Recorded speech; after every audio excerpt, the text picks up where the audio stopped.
Existe um outro autor também focado na área do propósito, um cara chamado Joy Heyman.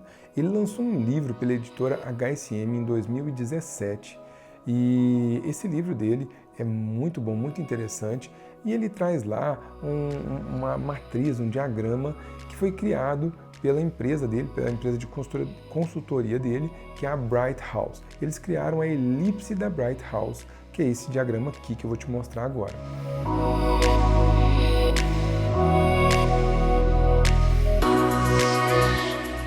Perceba que nessa elipse da Bright House tem lá o comecinho da história, é o tal do ethos. O ethos é a nossa raiz, a nossa origem maior de escolhas e de existência. Então, por que aquela empresa nasceu? Então, tem toda aquela coisa da origem dela, assim como tem a origem das nossas escolhas.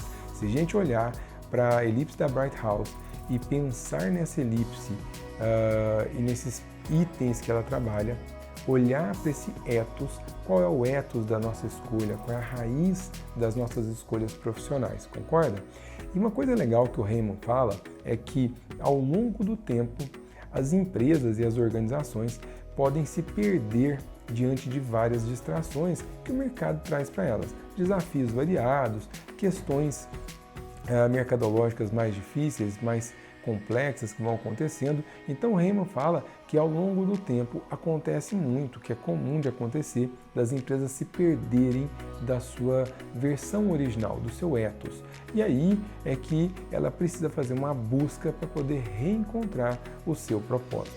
E se a gente for pensar, parar para olhar, a nossa vida pessoal e profissional também passa por algo parecido com isso. Muitas vezes a nossa escolha inicial, a raiz da nossa escolha lá profissional, né, no começo da nossa carreira, foi uma, e os nossos sonhos, as nossas vontades eram de uma maneira. Com o passar do tempo, distrações, outras questões também de mercado, às vezes você mudou de emprego sem querer mudar, às vezes você perdeu o emprego, condições novas na sua vida, às vezes você se tornou mãe, se tornou pai e nem estava preparado para isso ainda. E tudo isso cria um monte de fatores novos na sua vida e talvez você entre num modo que a gente chama de modo de sobrevivência, ou seja, ao invés de você trabalhar alinhado ao seu propósito, você vai trabalhar única e exclusivamente alinhado à sobrevivência financeira e biológica. Preciso ganhar dinheiro para comprar, para garantir a minha subsistência. E isso muitas vezes faz com que você se perca dentro de todo o processo. Então, o Joy Heyman, ele vai falar que a gente precisa fazer uma volta das nossas origens, fazer uma volta ao nosso ethos, às nossas raízes, para que a gente consiga entender qual é o elemento original nosso, para só depois a gente seguir em frente e fazer uma busca desse propósito. Então, para eu olhar para frente, primeiro eu preciso olhar para trás, preciso entender as minhas origens, e isso é sensacional.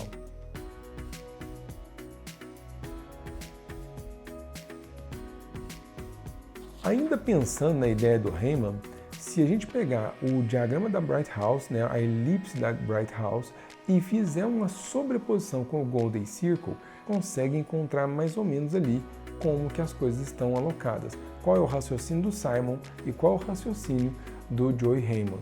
E aí a gente consegue ver uma coisa, que propósito é propósito, gente. Só vai mudar o método como eu vou conseguir.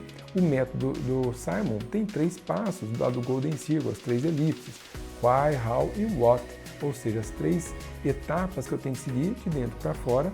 E o do Heyman também parte de dentro para fora, agora com 5 etapas. Então, nesse diagrama que eu vou te mostrar agora, eu fiz aí uma espécie de sobreposição para você entender mais ou menos o que são as verdades atemporais, ou seja, aquilo que provavelmente não vai mudar nunca, que é o seu propósito, que está ligado ao seu ethos, à sua origem de escolha, aquilo que você escolheu lá atrás e a sua raiz efetivamente.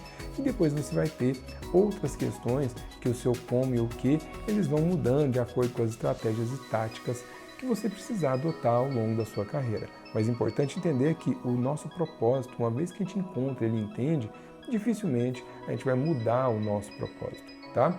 E aliás, importante entender uma coisa, propósito não é uma coisa que eu crio um propósito, mas eu tenho um propósito. Percebe? Então, quando a gente fala de propósito, nós estamos falando de entender o nosso propósito e não simplesmente escrever o nosso propósito. Não simplesmente criar uma declaração, colocar na parede e, então esse aqui é o meu propósito agora. Não, o meu propósito vem de dentro de mim e eu entendo o que é e assim eu coloco ele em prática. Então agora, junto aí desse PDF que vai mostrar o Golden Circle e a elipse da Bright House, lá no finalzinho você vai ter alguns exercícios ao longo dele e no final você tem a elipse toda desmontada. Eu gostaria que você tentasse preencher, de acordo com o que você leu ali e entendeu, o que tem em cada elipsezinha sua. Porque a elipse da Bright House são 5 partes. Como que você consegue entender cada uma das partes? Preencha, faça o exercício com calma e com atenção, tá bom? Não tem pressa de fazer, mas também não faça tão lento que você perca aí todo o raciocínio. É importante ter uma velocidade constante daquilo que a gente está fazendo, para a gente poder entender. Então não corra para fazer todos os exercícios de uma vez, mas também não faça tão lento que você se perca no processo.